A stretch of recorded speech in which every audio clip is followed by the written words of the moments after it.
After years of it seeming like everyone has something better to talk about than the devastating disruption to the entire planet, it finally feels like people are starting to talk about climate change. And along with talking, people are beginning to ask questions. And one of those questions is, which politicians have the climate credentials? Now, this is a particularly big question right now because here in the UK, we're waiting to see who will be our next Prime Minister out of a pool of these two characters. Okay, so it looks like I waited too long to upload this, and now we have Prime Minister Boris Johnson. And he's a good guy, he's a friend of mine, I think we're going to have a great relationship. And over in the US, the Democratic Party is choosing its next presidential candidate out of a pool of like a bazillion people. I mean, seriously, there is just so much running going on.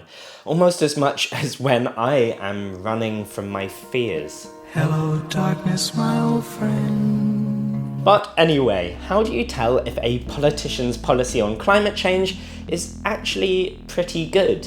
Well, it goes without saying that that politician has to know that the world is warming and has to understand that that's caused by humans. But going beyond that, of the politicians that understand there's a problem, how do you spot the ones with some kind of adequate solution?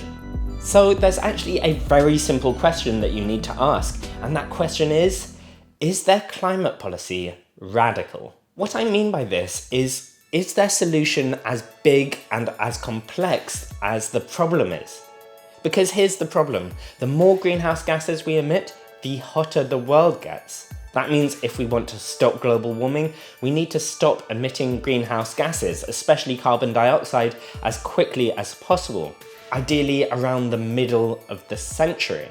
That means not just changing how we get our electricity, but also our agriculture, our industry, our heating, pretty much everything.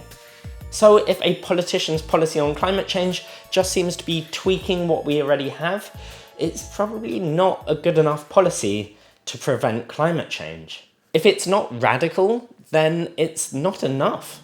End of story.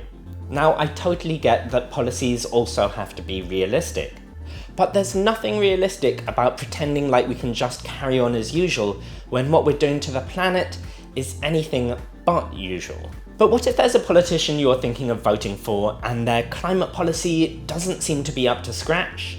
Well, then let them know. Drop them an email or give them a phone call. I mean, after all, our politicians are meant to work for us.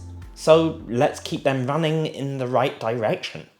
Thanks a lot for watching and stay tuned because I have a video coming up for which I am having to reteach myself how to skateboard.